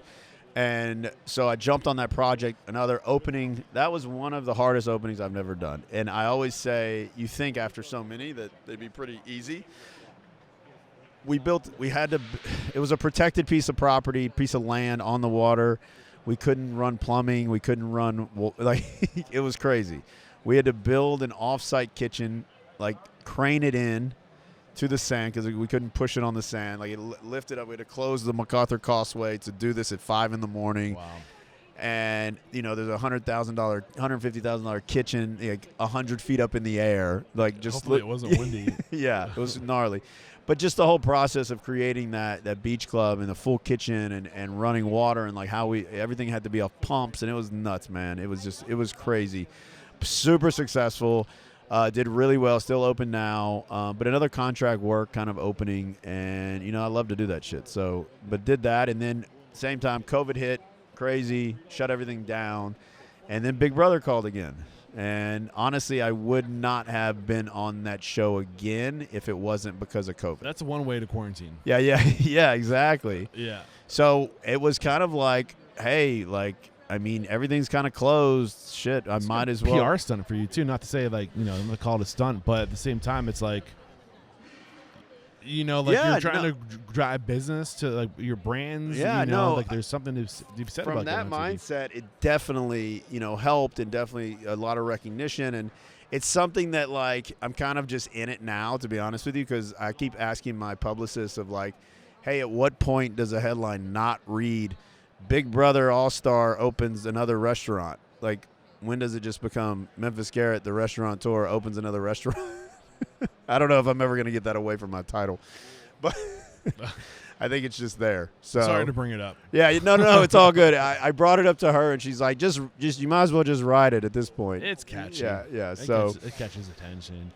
For me, what did it was the SBE experience. Yeah. And I was like, oh, this, and then how fast you're growing now. I was like, he's doing some stuff. Well, it's interesting because it's like I went on that show because it was a game and it was an opportunity to win money, and I played it like that. That was why I was there. I wasn't there for fame. This I wasn't your PPE. Yeah, exactly. I wasn't there to like get famous. I wasn't there to any like, become an actor or anything like that. It was more I was there because I wanted to play the game and win money. How far did you make it that season? Second place the first time, and then fifth place the Out second. of how many? 16. That's pretty good, man. Yeah, I found my wife on the second one. There you go. Nice. So, how did this help your business? You think taking the time during the pandemic to get that to try to win that money, but to also get that publicity? Did that help out? I think it definitely helped when I think people like that story. When I'm raising capital, when I'm going into new markets, when I'm opening a new place, I think the idea that I was on CBS, I was on 2 seasons of a reality TV show, and I did well, I think it helps. It doesn't hurt by any means. So I think it does, help in having a little notoriety in that mindset. I don't think it's a bad thing. We found ourselves in a couple different predicaments, I'll tell you, with being on the show and social media and Yelp reviews and all that. Because people just think, he's just we had to freeze all the accounts. Yelp had to freeze all the accounts. Yeah, because if I do a move in the game and I have to backstab someone and kick them out of the house and say that person had a lot of crazy fans, then my Yelp is going to got blown up by that. Wow. So it's an interesting, and I think all shows are so annoying. I know. All shows are different, right? So, like, some reality shows have, like, psychotic fans, and Big Brother is one of those ones that there are crazy fans where it's religious. They religiously watch it. It's it's very intense to them.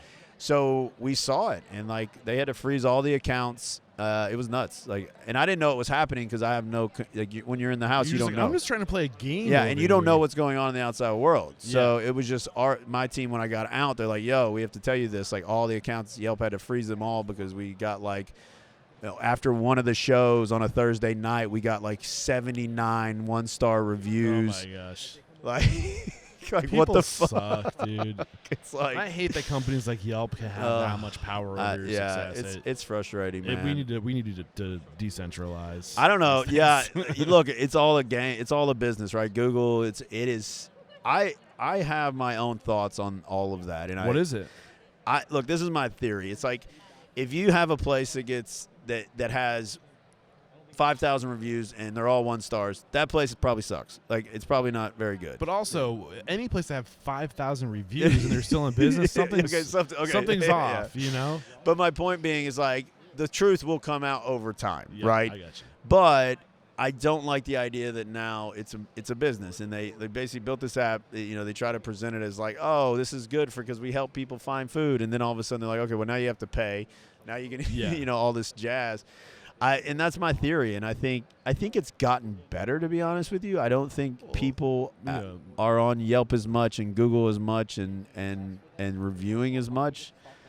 But I wake up every day and I get review alerts, and I either start off my day very well or I start off my day pissed off. But I mean, that also right there is a testament to how unhealthy it is. Yeah. It's just oh my gosh, you wake up and the first thing you're reading is you suck. Yeah. Oh, come on, I just woke up. It kind of reminds me of that Taylor Swift song. Yeah. Which one? Oh, she has a song where it's just like throwing shade. Oh, okay. You gotta calm down. I don't know.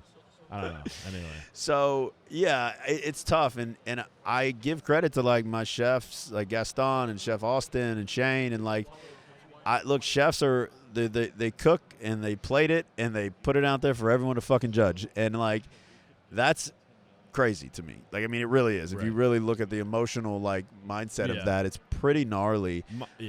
I mean, that's a lot. So I mean, my mindset on it is you got to be a part of those platforms, but ideally you shouldn't be the one posting.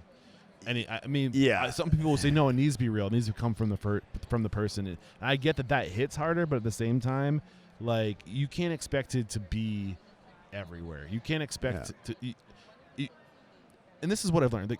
It's the great game of business. If that's the game you want to play and you're good at that, then stay in your lane and do that.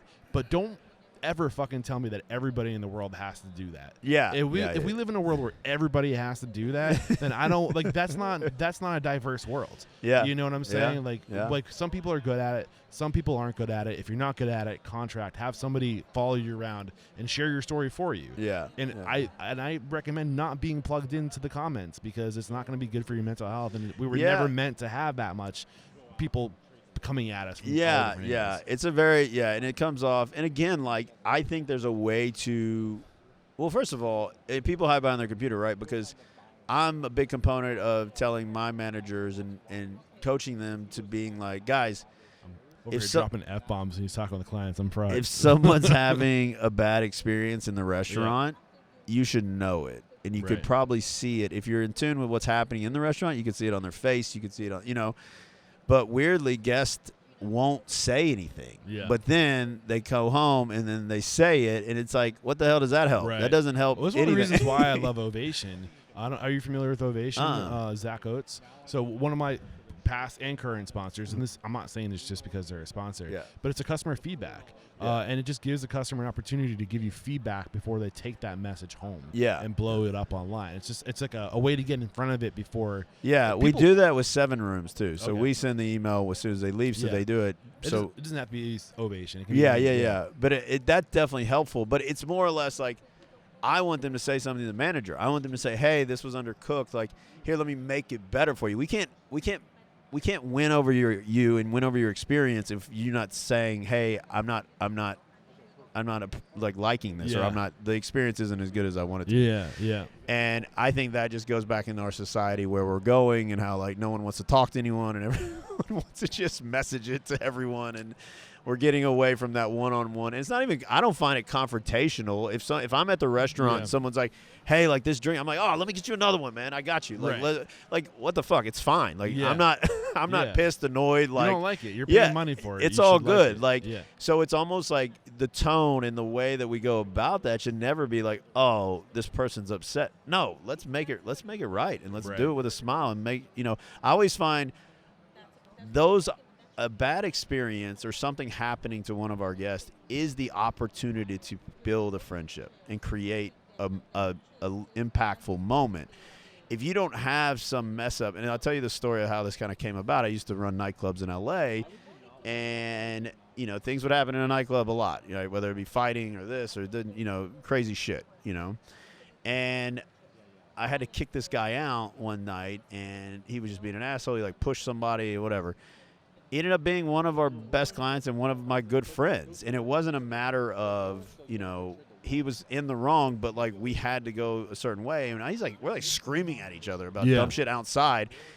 And it gave me the opportunity. If someone's yelling at your face, that barrier is not there anymore, right? So it gives you the open of saying, hey, let me talk to this guy like a, like a person, like yell back at him. And it's broken down the barrier. And you can really get to know someone really quickly. So all of a sudden, he's your best friend. So I think if someone has a bad experience in a restaurant, it is the best opportunity to become best buds with that person. Yeah, it's not like I'm quoting Dane Meyer. You have the opportunity to write the end of the story. Yeah, bad things aren't the end of the story. The end of the story is what you do about it. Yeah, for sure. And the choice you make to do the right thing, right? Yeah. So we haven't even started to talk about your newest concepts, but the cool thing is it all happened pretty fast, so we're almost caught up. I mean, between 2021 Point Break, No Mas Land, and Yamas, you have more coming too, right? And I want to sell you short. Yeah, so we have four active concepts. We have Lady May, Yamas, No Man's Land, and Point Break. Lady May is the newest. Lady May is the newest, yeah. And then we we have different versions of all those. We're doing a No Man's Land in Miami in the hotel, so pool, terrace, lobby, bar, and then we're doing No Man's Land in Memphis, Tennessee. Same pool, lobby, beer garden actually there, and then we're doing Yamas West Palm Beach right now, almost done. And what else do we have? We have the newest concept that's coming out. It's called Whaler's Catch, which that's the place that my mom used to work in Kentucky, where she met my dad. Okay. So it burned down 7 years ago. Okay. And I ended up getting the trademark for it. Wow. Yeah. So I'm reopening it in Fort Lauderdale. That's cool. Yeah. So I'm reopening the brand. So, I mean, it's going to be a different brand, but the same name. So what's going on today? Like where are the challenges? What's like you got a lot going on. You're spread. You mentioned earlier you're spread across multiple states, multiple cities. I think right now it's finding good people that want to grow the company with you, that are willing and able and want to be a part of something bigger.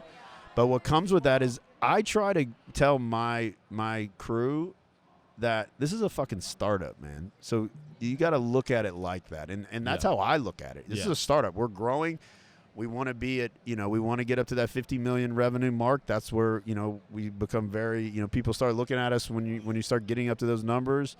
And that's our goal. And it's going to take a few years, but if we continue this consistency, then we will and ride the wave. But it's finding good people that can look at it like that also. But when you work for a startup, shit, man, it's a lot of work. Yeah. And you're getting pulled in 100 different directions. It's a lot of risk. It's a lot of work, but there's usually more payout. Yeah. So what I think is the payout is like you could be director of operations. You could be, the executive chef. You could do, there's so much growth. So, come join me and let's do this. That's probably the number one. We have to interrupt today's video to let you know that right now, Restaurant Systems Pro is offering a no strings attached 60-day trial that will help you improve your systems, increase your profit, and find better work-life balance. All you have to do is click the link below. No, so I think, hiring people, getting, people to invest their time, invest their, their life into building something bigger than them and looking at it as a startup where it's going to be tough. Yeah. It's not just, I try to tell people, I'm like, this isn't the Houston's. It's not, we don't have everything buttoned up. We're growing. So we need, it's like we consistently have to continue to update the SOPs and change because as we evolve like that so fast. So that's one of the biggest things. And I think the second one is just capital, When you're opening places like this, man, we blow through money, because we're building. Well, it's what I typically, one of my aha moments, and it's one of the, I don't know if this is a Cacciatore original, but cash flow and people determine growth. Yeah. So there you go. Are you finding that hard with trying to grow so aggressively when the people aren't there? I think, no, because it's all long-term planning. So we map it out. So, would it be great if all the revenue, all the place that opened 2 months ago was doing double the amount of revenue? Yeah, that'd be great. But that's not realistic either. It's fine. We have it planned. We're planned for that. Yeah. So I love this conversation, man, for the record. It's been a lot of fun. I can't believe we're already an hour and 30 minutes into it. It goes by so fast. Yeah, it does. What haven't we discussed? Is there anything that you were hoping that would come to the table? Any new lessons from these 3 recent openings that are like ringing fresh? I think, I feel like every opening I learned something, and I think what we did with No Man's Land and Yamas, the last 2 openings that we did, I think we focused on the details of everything. Whether it be the mints at the door that are branded, or the matchbooks, or the custom teacups that you get the Baju tea in, and we really wanted to go detail because we're building those places for proof of concept. So when people came in, they're like, wow, this is a beautiful space. And the details are this and this and this. And we did that because we knew if those looked like that and they felt like that it would open the door to other stuff. Yeah. And I'm sitting here now, a year and a half later, telling you that it did work and that is what we did. And we didn't skimp on the details. We put more effort into the details so we could use it as our shiny penny. It's like, hey, look, this is what we could do in your hotel. This is what we could do. And it's actually, it worked, Yeah. I got to see your spots. Yeah, man. I can't wait to check them out on my travels for sure. That's one thing that stinks about doing these interviews. And no offense to the National Restaurant Association for hosting us here, but it's nice to get into their restaurants. Oh, for sure. To see what you're talking about. Yeah. It's one thing. So I'll have to make some stops in my journeys to check out what you got going on. So Restaurant Unstoppable's mission is to inspire, empower, and transform the industry. You've definitely inspired us with your story. You've empowered us with your knowledge, paying it forward. But on this note of transformation, where we are now and where we need to head, where do you think the restaurant industry needs to head? How do we move into the future? What's broken with the industry, and how do we move into the future in a better direction? I think, I don't know if there's anything broken. I think the evolution of where restaurants are going and changing drastically. And I think COVID sped that up probably a good bit. But I think, we're sitting here we're surrounded by booths of technology and products and everything. And I think it stops and starts with people. And I think we need to highlight more to the younger generation of the creative side that comes with being in a restaurant business, whether it be working the line, whether it be a bartender, the freedom, the creativeness, and just I think showing that to the younger generation, where it's like, hey, this is a trade, but I feel like it's dying. Like it's like that saying where like no one's going to be an electrician anymore, right? What incentive is there for people to get into this industry right now? Well, what I find, and when I tell my story to kids in college at hospitality schools, is there's no way I'm sitting at a desk. There's no way I'm working for some huge company where I'm going in and hitting an elevator and literally at the coffee, getting a coffee with the people in the office and shit like that. Like, my brain doesn't work like that. Mm-hmm. So in a world where I feel like there's so many ADD and ADHD kids, and like I said, I look at it as a superpower for me. Like, for me, I can't see myself ever not working in hospitality because that's how I am. Because my brain is wired different. So for me, I think we need to highlight and find those people and those kids and those, when they're growing up, and say, hey, this is a career for you. Like, right. you would. What people think is like a learning disability, it's actually for this industry, it's not. It's the opposite. It's like, this is where you shine. I would love to get some data. Yeah. I agree. I'm colorblind, dyslexic, ADHD, and I've noticed that I talk to a lot of people who are a lot like me, as successful restaurateurs. Yeah. And I think that I would love to see if there's any correlation to support this idea of like people who tend to be less book smart. Yeah. Or, like you think of kids that do well in school tend to be the technicians and the managers, and then the entrepreneurs are the kids that are like, is it recess yet? Yeah. Like, I'm ready to, like, is it lunchtime? Like, let's socialize. Look, there's something to that. And I think if we can highlight it and identify it and be able to push those kids into a field that makes them better and successful, So right. I think it's educating them that, like, this is, I mean, I don't know if they even do this in schools. Do they do? I mean, the fact that they should be doing, like, they should do cooking lessons in school. Yeah, like home ec. Yeah, but like, fuck home ec. Like, I'm talking about like a proper, like knife skills and shit. Yeah, like, hey, come prep for an hour. You know what I mean? Like, that's what they should teach. Yeah. And, I think there's something to that. I think that's where does that, what has to happen in order for that to happen? Yeah, I don't know. I think identifying that we obviously have something going on with more kids, having these I don't call them disabilities, but these certain traits. Yeah. Let's highlight those traits and put them, show them like, hey, you're not an idiot. Well, the thought that I was having before is, and I didn't come out and say it, but I think that people who don't do well in traditional standardized school settings tend to have skill sets that don't serve them well in school, i.e. social and emotional intelligence. So to come full circle, I want to know if there's any correlation between kids who don't do well academically but succeed in life, are people who are ADHD, dyslexic, all this stuff, do they tend to be higher in social and emotional intelligence? Is there some kind of give and take where I might not have a lot of technical ability, but in my brain I'm making up for that space, that real estate's being used, and the brain is plastic, and there's evidence to show that people who play the guitar or are violinists have like the areas of their brain that are devoted to like that cognitive skill needed to do that job takes up more space. Yeah. Right. So like I think we're learning so much about the brain and its plasticity that I wonder if there is a correlation between people who are not book smart being more emotionally, socially intelligent. Yeah, I mean, it probably. I mean, I'm sure if someone's listening out there, they might know the answer. But I'd love to know if there's any data on that. Please let me know, because I would love to do like an episode on that. I had another thought that I wanted to bring. What were we just talking about? School. Going and somewhere. just teaching the young kids. But and what has to happen? Yeah. I don't think. I wonder if you're a child or a young person looking at what career do I want to take, you don't think there's a lot of security. There's security in the restaurant industry if you always want a job. Yeah. Right? For sure. But there's not a lot of fiscal security in the restaurant industry right now, but there can be and there should be. So what has to change for that to happen? Yeah, I don't know. I mean, I think, the rates and stuff and what people pay, and like we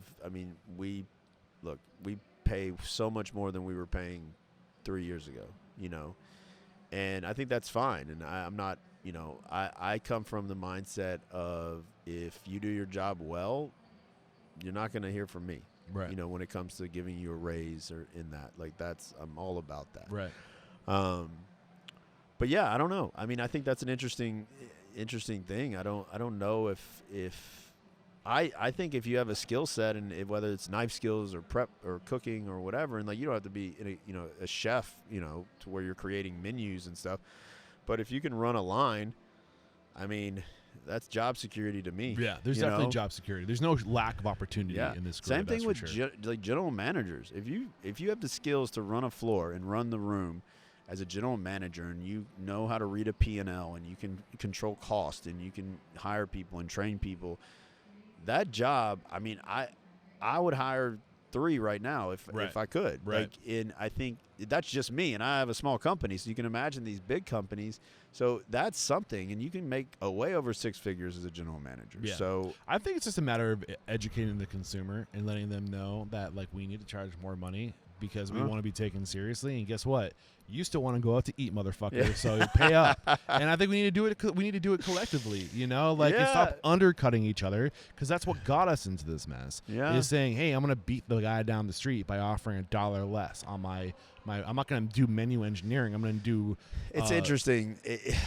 So I have this thing where when I'm doing a menu and we're pricing and everything, obviously we go percentage wise to start, and then I sit with the team and I'm like, show me the portion, make me the dish, and then tell me how much you think. Just you think, not a fucking percentage. Just tell me what you think we should charge for this. And put yourself in our customer's shoes. Maybe the portion needs to be a little bit bigger. Maybe the zero, the plate needs to get smaller. Right. Maybe there's so many things that we can adjust to make sure that guest does not feel ripped off with what they're paying. Now, do we, make the portion a little bit bigger and charge $5 more? I don't know. Tell me what that price is and let me see it, and let's sit here and think about if we were that customer. Put yourself in our customer situation, and then we'll price it accordingly. And then we'll go to the percentage and make sure it makes sense. But that's how I think we should do it. That's how I do it, to make sure that, because you never know, man. It's like it's tough, and you don't know how people are reacting, right? Right. And yes, I do think that, like, we could charge more, and everything's getting more expensive. Shit, man, our food costs, like, it's been drastically going up, over the past few years, and lately it's high, man. Yeah. So we got to bump up the prices, but at the same time, it's like, is your customer?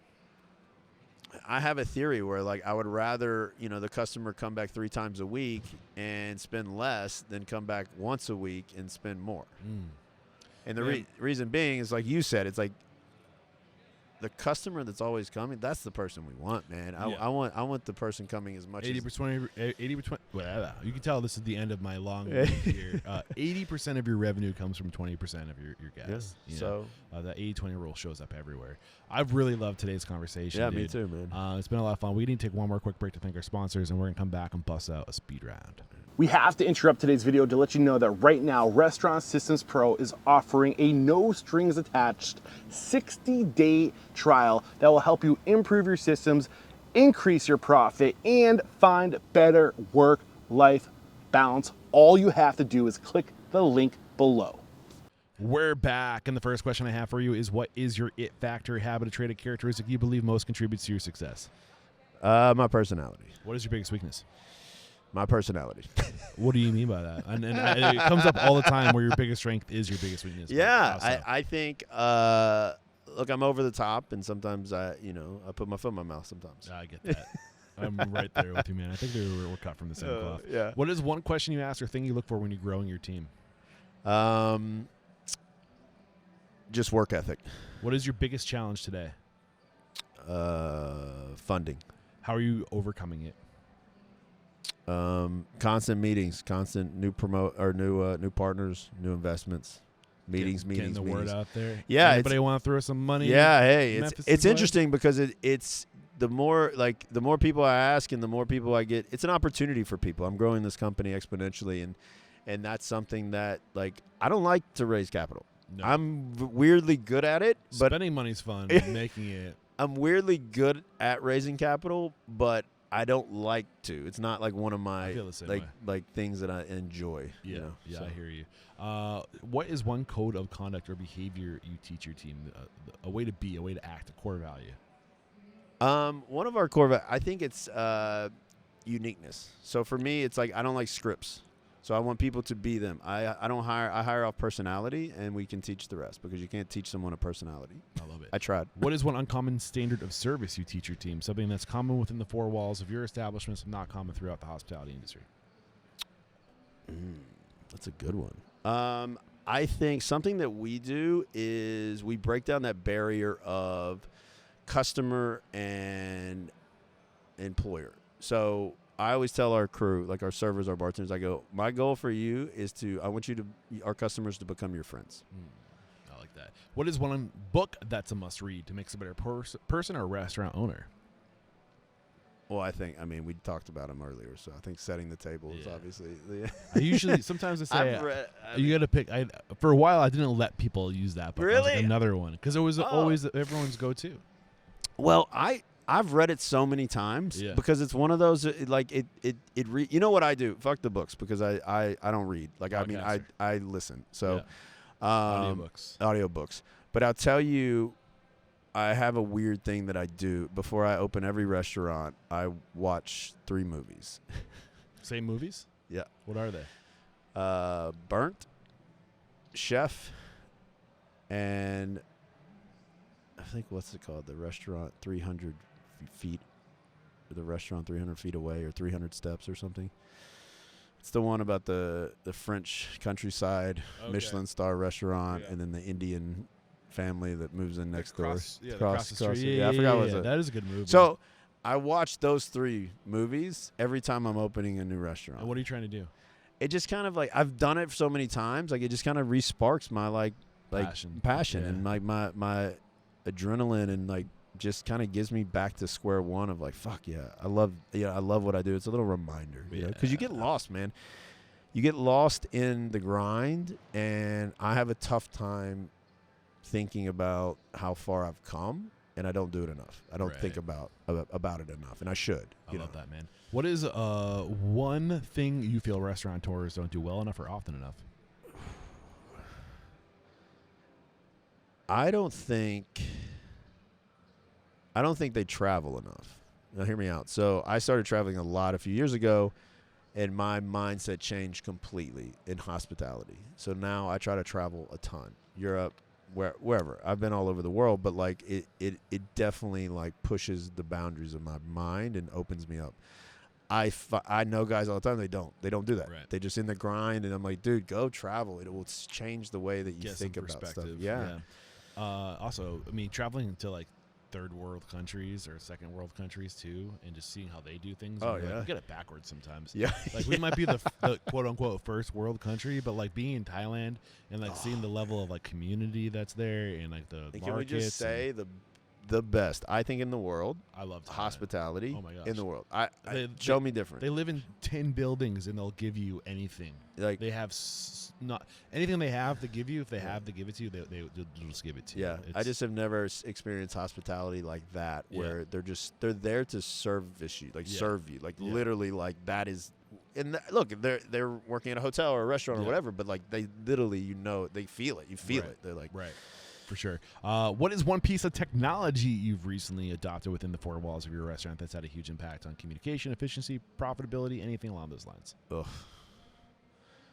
That's how I feel about technology. Yeah, I was having a conversation with another buddy who owns restaurants, and we were going over some new stuff with some like inventory control stuff, and we're trying to find something that can monitor the purchases on a daily basis that either the bar managers or the chefs are ordering for cash flow purposes. So basically saying, okay, if you're ordering $400 worth of meat today and that invoice came in today, like we did, $400 in revenue in meat yesterday, like what the fuck are you ordering? Like it has to make sense. Like, so what happens is people will get lazy and they're ordering for the week and all of a sudden, but they don't realize like that invoice has to be paid soon. So where the fuck's that money coming from? You know what I mean? So, so we were just talking about the like kind of like how that cash flow. I'm probably talking about that. I'm sure there's something here that as we walk around this convention. Restaurant Systems Pro. Yeah, maybe, my sponsor. Yeah, like looking around. Yeah.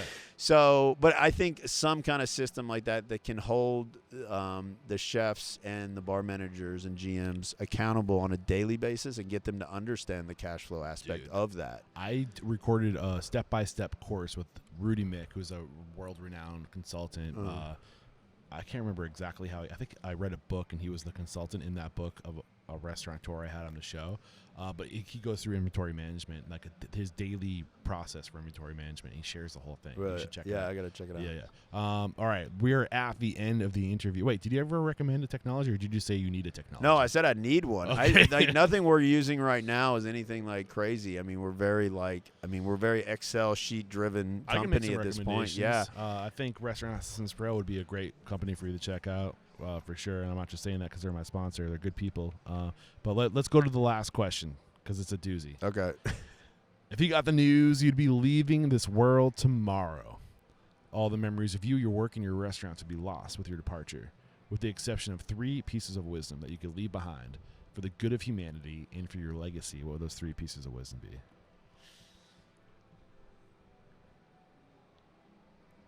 Oh man, that's heavy. I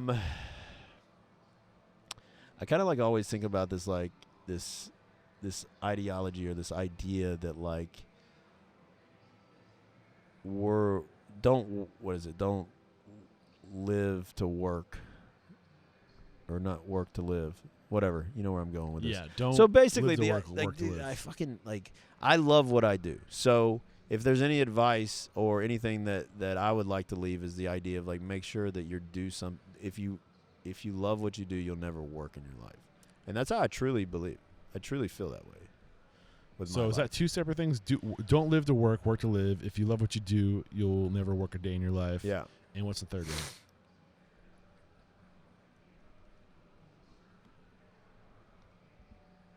Drink the drink, eat the food. Drink the drink, eat the food. I've loved today's conversation, my man. Thank you so much. And we find the majority of our guests, this is really what I want to be Restaurant Unstoppable's North Star. Who do you respect and admire in the industry? If there's somebody I got as a guest on the show, somebody you think I need to talk to who has perspective, who has knowledge, who can empower our listeners, who is that person for you? Ooh. There is a guy that taught me P&Ls in finance, and his name's Afshin, and he was the CFO.